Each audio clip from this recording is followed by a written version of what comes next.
Hello, Lex. How you doing? For you, Joe. Good, good. Happy to be here on our final Why We Invested for the year. Hey, it's going to be fun. Yeah, it's been an interesting series, that's for sure. I'm hoping it's brought a lot of value. I know it has to us as well. Yep, that's so true. That's so true. I also think it's been very pertinent because a lot of our portfolios, given kind of, the tough economic conditions, a lot of them are raising right now. So it's good for us to kind of assess, why did we invest? Are some of those, those reasons that we invested still true? Have the startups kind of pivoted or grown? Where are some of the negatives that we pointed out at the first time that we invested still there? Or are having overcome those challenges and moved past them? So yeah, it's been a good one. Just as a quick recap, we are Newtown Partners, the corporate venture capital fund for Imperial and DP World, $50 million fund. Typical check sizes range from $750K to $1 million. And we have been hosting a Why We Invested series. And today we'll be talking about MDAAS. MDAAS is quite close to my heart, to be honest, Lex. So you might have to come in and throw a few negatives my way, because it was kind of my second deal that I ever led. And I'm quite fond of the entrepreneurs, to be perfectly honest. And it's interesting how kind of having met them in person now and having gone to Nigeria, I think I'm very much an MDAAS fan and will continue to be one as we go through. But just for a bit of context for our viewers, MDAAS, they run technology-empowered diagnostic centers in peri-urban areas in Nigeria. And when we first had a look at them, they had about, I think, 3 centers that were operating in the peri-urban area, so just outside of the city, and they were providing diagnostics to a very underserved market. And not only underserved, but providing quality diagnostics, whereas previously people had to kind of travel into the cities to get quality diagnostics, like if you are pregnant and you need to get your sonogram done. A lot of the times, if you went to the local kind of mom and pop diagnostic center, there may be a power outage. You wouldn't be able to get your sonogram done. You might have to wait for very long times. The quality of care wasn't really there. So actually kind of building these infrastructure bases closer to where, communities actually operate, you saw that they could actually charge, prices people could afford. And a lot of times, people are doing out of pocket,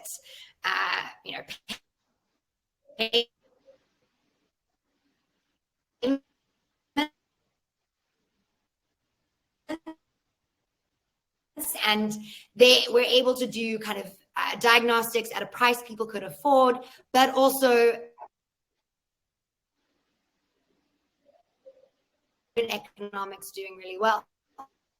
But so that's a little bit about what they do. And I think Lex, you want to go through just a few of the things that of the positives, and then I'll dive into some as well.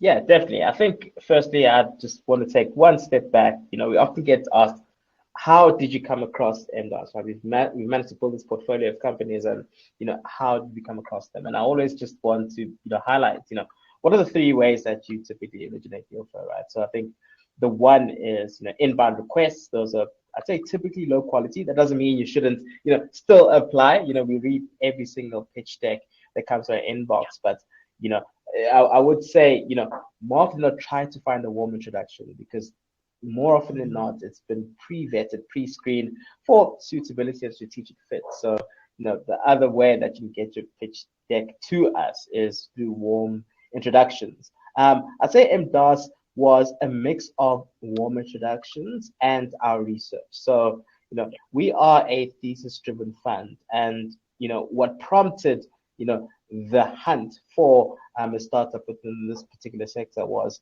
our research on point of care and diagnostics. So digital interfaces, and diagnostics. And the thesis, I think, is reasonably quite simple, right? Although the African healthcare sector is fragmented and lacks digitization, we live in this massive technology of technological penetration, there's mobile technology, and what was traditionally an offline operation has been digitized and now online. And we effectively laying data analytics and technology on traditional sectors. Now, COVID was the big catalytic force, but we had seen these trends shift over time, right? So if you look at emerging markets, and their healthcare trajectories, we expected Africa to follow, a similar trajectory, and this idea of increasing integrated networks, of care,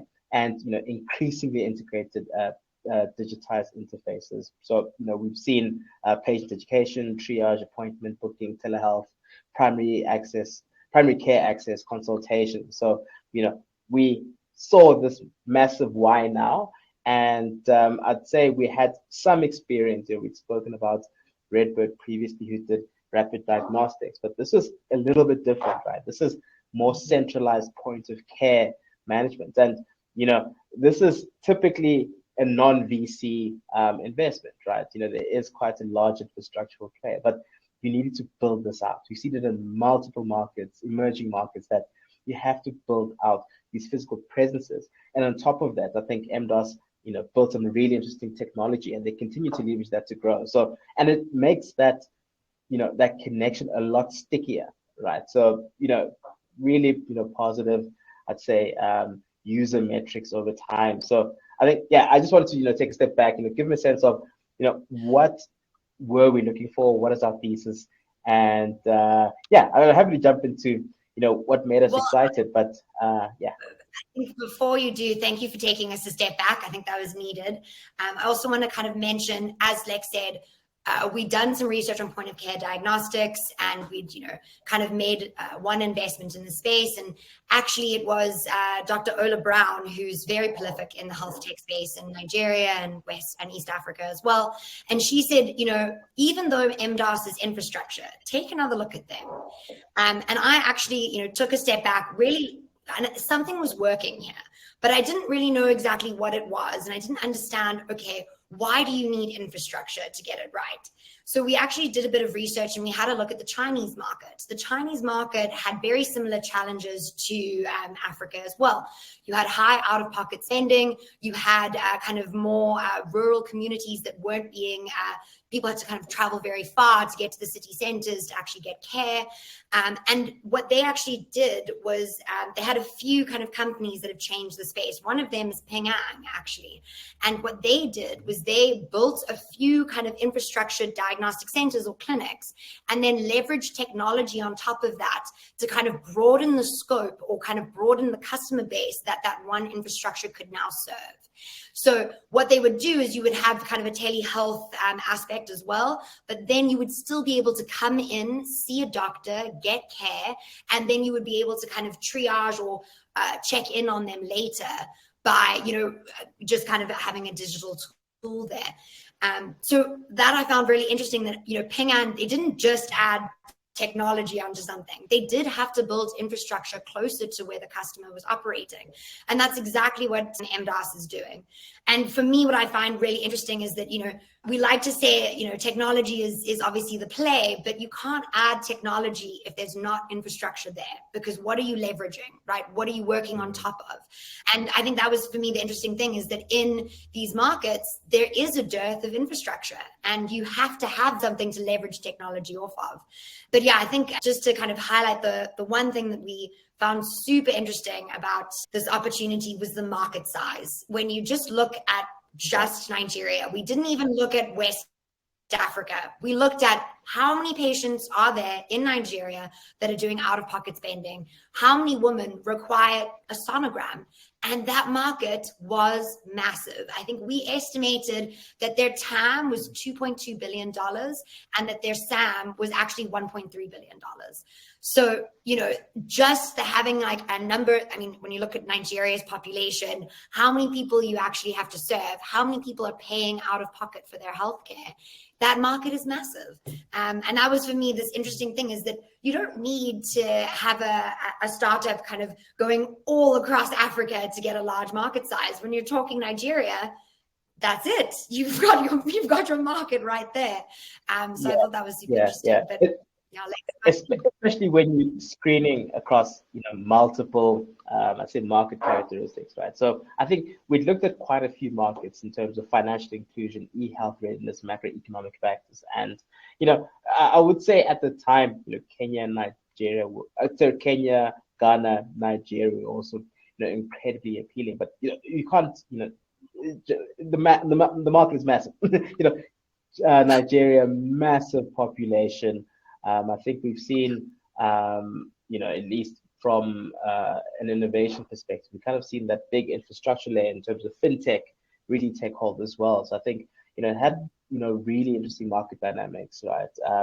And yeah, I will say this as well, right? It's like, it's one thing to have really large market opportunity, but I think Jill will have worked with the founders a lot more, but they are great founders. I mean, I don't think you could find a benefit. And I know, Jill, you will have, lots of stories. yeah, I have to admit, I'm quite a fan of the founders. So interestingly, Shoga and Genevieve are a married couple, and is a local born Nigerian, and he met Genevieve while they were at, university in the States, and both of them had a passion for entrepreneurship, and that's where they also met their other co-founder, Joe, who's kind of more a bit on the technical side. And then Shoga obviously brought, his other co-founder through from Nigeria. So this is a team that has local knowledge, local experience, but they have kind of that, they were kind of trained in that VC style from the US as well. So it's a really good mix. And they were just very strong executors. And you can see that they had one of the best effective, capital management to date. They made these diagnostic centers profitable within 6 months. And that's because they created a community around the centers. And you can't create a community if you're not tapping into your own local presence and your own local knowledge. So what I think was super interesting for me is that they had 5 centers, but at the time they had over 20 or 30 referring clinicians or hospitals speaking to those centers and saying, okay, well, we know that you guys provide decent diagnostics. They had built that relationship up so that their referring clinicians were actually sending them to MDAAS. What was super fascinating is that in Nigeria, often you'd have a hospital or a clinic, and they would send their patients to go get diagnostics somewhere where they've kind of got the space for the large machines, diagnostic equipment. And what interesting is that most centers actually pay the clinicians to send them patients. MDAAS was paying them, but they were paying them a discounted price. They weren't paying them what the market was paying them, because they actually provided such good quality that the clinicians were okay with taking less, because they knew that their patients were getting amazing care, and that they knew this team actually cared about their customers and provided information really quickly. That was very much our experience as investors. We went through, it was a tough slog to kind of get the opportunity over the line, because it's not your typical VC investment. It's, it does have an infrastructure element, and we had to do a lot of convincing to kind of get them there. And Shoga and Genevieve are a team that worked with me. Anytime I had a question, or, we had a meeting with our IC and they said, no, I'm not sure about that, we need more information, I would go back to the entrepreneurs and to Shoga and say, okay, guys, what do we do now? What do you think? How do we overcome this challenge? They'd provide me information on hand, talk me through it, say, no, this is our thesis, this is our vision. And for me, being able to sell that vision was super important, and to be on the ball with information. And they were patient with us. That, it was kind of one of our longer investments, and they really kind of, it was a priced round. We were kind of co-leading it as well. And it took us a bit of time, but they were entrepreneurs that just, kept saying, okay, that's fine. We'll give you the information. You need this. Great. It's in your inbox tomorrow. And it meant that you could still kind of keep moving and working. But I think let's, take a step back. Let's talk about the technology as well, because that's super interesting for me. So what they actually were able to build during COVID was they were able to build a COVID tracker quite quickly. And what they did was actually start, it was kind of where they birthed Sentinel X, which is a really interesting patient management where you get full diagnostics of kind of do a health check. And then they would monitor the person over time to say, and provide like diet plans, exercise plans to say, okay, you know, what can we do to make you healthier? And often when they did a full health check, they found comorbidities where someone didn't realize that they had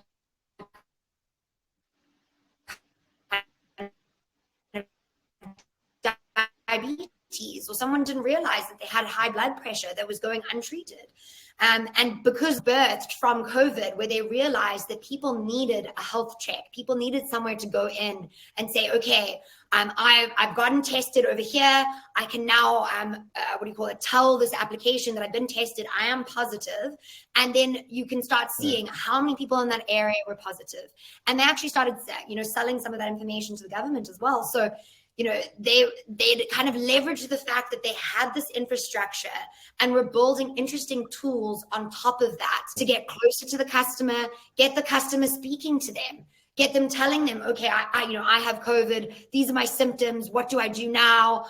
If it's getting bad, like how can I kind of handle that? So for me, I thought that was super interesting. And then I think what's fascinating is how they've been able to grow that technology thesis, right? So what they've now done is they've kind of built about, if they've gone from 5 centers to 15 centers, they're actually embedded in a few areas. So they're working with, HMOs and other guys to kind of have a center closer and kind of embed there.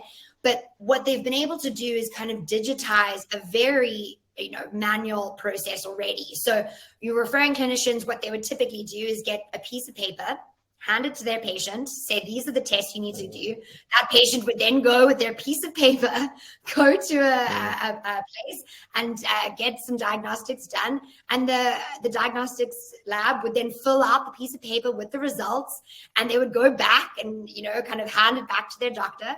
And the problem with that is that if the doctor, if it's a bad result and you need to move quickly, that patient might not understand that it's a bad result, and it takes a while to go back to see their doctor. And then the doctor's like, oh gosh, actually you should have been in hospital and we should have been monitoring you. What MDAAS was able to do is, the referring clinician would actually speak to them via WhatsApp, make a booking through WhatsApp, and then MDAAS was able to send them the WhatsApp results quite immediately. And that's super interesting. They've also now building out kind of their practice management software tools. So all of their diagnostic centers are now run on digital tools. All of the reporting is digital. They've got a nice live Google sheet that counts, in real time. You can see number of patients that are going through each center. What are the diagnostics that they got through? What were their results? How quickly did they move through the diagnostic center? How quickly have we sent those results back to the referring clinician? And now kind of the idea, which is quite cool, is they're aiming on digitizing the rest of the network, right? Because they've got those connections with the referring clinicians. Once they kind of deploy their software within their diagnostic center, and they now also are working with HMOs to do employment screenings and stuff like that. And those HMOs or those corporates actually want information faster. So they can actually start saying, well, if we've got this nice technology, you can integrate in with us. We can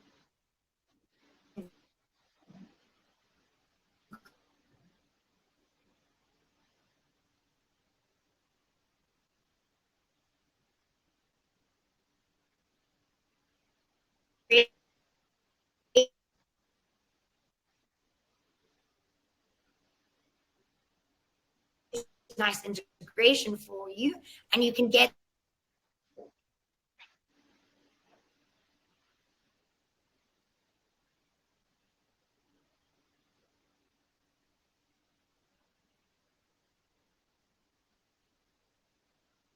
Oh, looks like I've lost Jill. That's okay. But I think, Jill's major point there was the fact that MDAAS was able to create a vertically integrated supply chain. Right? If you think about it, if you own the diagnostic infrastructure, you have the biomedical staff who can manage expectations and actually run your operations. I think it becomes incredibly defensible, right? They can set up new operations cheaper. The payback is 6 months, which is, absolutely obscene especially within an African context.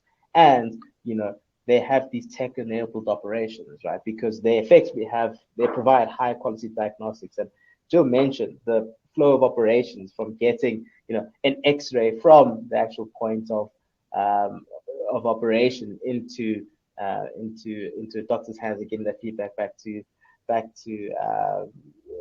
patient. I think that's incredibly interesting. And the one thing that they've been able to manage in having this vertically integrated supply chain is that they can effectively control that customer experience, right? Because they're responsible for center science, staff coaching, new product development, and they've been able to just create this, incredible network that they're beginning to expand, as Jill had mentioned before, right? So, our original, thesis around, this area around point of care diagnostics and medical interfaces was that, one model that we liked a lot was this infrastructure plus practice management system, right? And effectively able to leverage this into relationships with HMOs, with employers, right? Because, what are we looking at when you're trying to monetize health tech in Africa specifically, right? You're looking for those payers, and the one way to go about it is this idea of embedded fintech, or you effectively have this captive consumer base who is already, like I said, they already have this large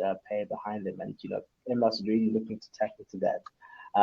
So, Jill, you mentioned I think all of the great stuff. Were there any potential risks? I think we'd mentioned before around this idea of physical infrastructure, which traditionally has a low return on capital employed, the fact that they are a married couple. I don't know, how far did we get with some of the risks when related to MDAAS? No, that's a very good question. So, I mean, we mentioned that infrastructure was a bit of a tough one to kind of sell to, a VC. The other thing that was also a bit kind of difficult to understand was, you don't have, typically they don't actually have permission to use their patient's data, right? And what that does is that, does it reduce their ability to then kind of sell their patient data or anonymize patient data to the likes of IQVIA or, kind of other pharmaceutical companies that are trying to understand what is the disease burden in country? And for me, what I found interesting was, they actually wanted to slowly build up with patients' consent the ability to collect that data. And they've been able to do that with Sentinel-X. So when you sign on to Sentinel-X, you get, a full health checkup. They assess, what's happening with you, and they provide you with the results. And they ask you, are you willing to become an anonymized, data point within our network that we can then kind of share to understand what is the disease burden in Nigeria, to understand what's happening there. But because they provide the value to the patient first, the patient gets the results, the patient gets someone to speak with, the patient is much more likely to provide consent, to say, I can trust this person. They've given me a good service. They've helped me a lot. I can trust that they will do the same thing with my patient data. An interesting example is actually, I actually signed up for Discovery Health here in South Africa. And, they also do a full health screening when they're doing, the assessment of, should we let this person into Discovery Life, should we let them kind of take out a life insurance policy? And I phoned them after 2 weeks and they'd said, you're accepted. We'll love to have you as a Discovery Life. Well, I'll give you the life insurance. And I phoned them and I said, okay, great. Can I please have the results of that health screening that you did for me? And they said, no, that's not for you. We're not going to give you access to that. And I was so taken aback because I was like, but it's my patient data. This is information about me. It should be mine. It should not be yours. You should not be kind of holding that. So I think their ability to kind of manage that was, very interesting. The other thing that was also kind of another risk was they, Shoga does have some kind of technical experience, Joe also, Genevieve as well, but they didn't have a specific CTO. They didn't have, someone who was going to drive very much the product development.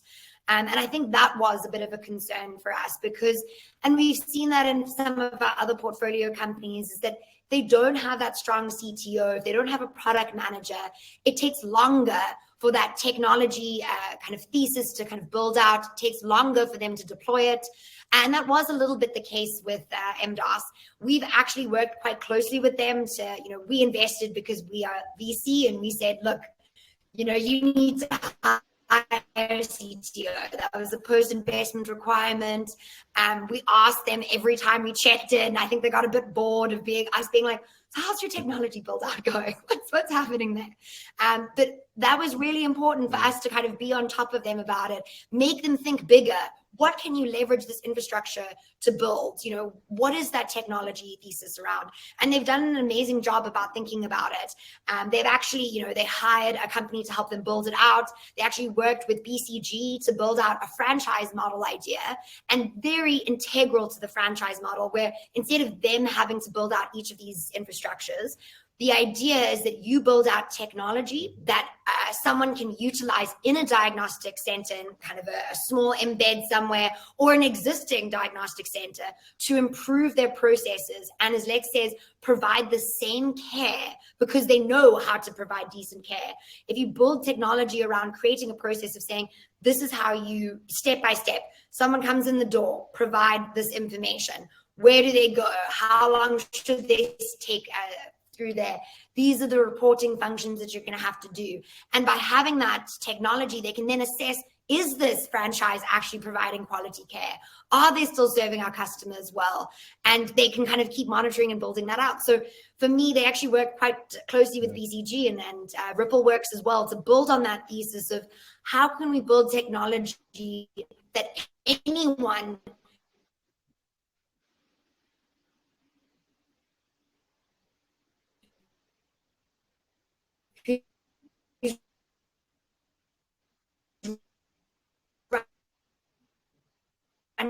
a diagnostic chain can pick up, deploy, and then improve their processes and give better quality care to their customers. So, it's an interesting thesis of that. Yes, it was a bit of a challenge. And I think the other one that we should not address is the Nigerian macroeconomic risks. So with a currency that has devalued 10% each year to the US dollar, it is difficult, right? How do you get investor returns when you are earning, when you're earning in Nigerian, in Naira?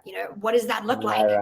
The one thing we've done is we actually modeled out their returns with a very pessimistic view on that, on the Naira currency devaluation, on inflation, and very much said, okay, like how fast do they have to grow to actually hit that?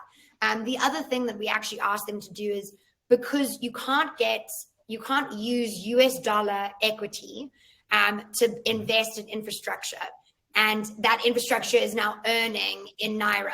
That is a very hard thing to do. So what we actually asked them to investigate, and they've been very successful at this, is looking at raising local currency debt or just US dollar debt that can be converted into, can be paid back quite easily with Naira as well.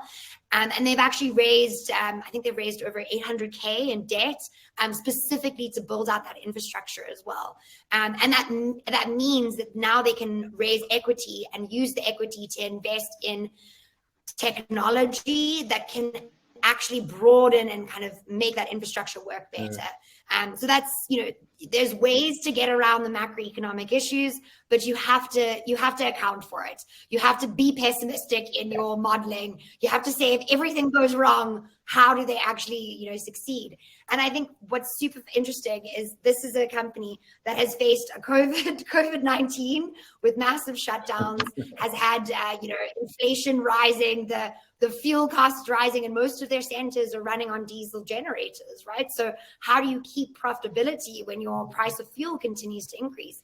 And this is a company that has risen to the challenge. They've grown revenue 3 times. They've seen, all of their, kind of nearly 70% of their centers actually hit that profitability within 6 months. And the other centers that haven't are very much on their way to doing that. And that's really interesting for me that, there was a challenge, but they're operators, they're executors in a very tough market. Yeah. Yeah. Well, guys, we are out of time, but thank you so much for joining us to discuss MDAAS. As you can see, I'm incredibly passionate about this team. Just as a note, they are currently raising around quite a nice Series A that they're going towards, which is great. So please reach out to us if you'd like any more information about them. And this is our last Why We Invested for the year, but we will be starting a few more sessions next year, and we'll have kind of a theme, just as we did, what is that, what is how to invest, what is that, basic tools. We've now done Why We've Invested, and we'll come up with something even more interesting in the new year. So we look forward to you guys participating and for that. Excellent. Yeah, please reach out. It's either Jill@newtownpartners.com or Lucif at Newtown Partners, or info@newtownpartners.com. Shout us a mail, let us know some of your thoughts, what you're thinking about some of our pieces, and we'll have to get back to you. Thank you so much. Appreciate it, guys. Bye. Thanks, Lex.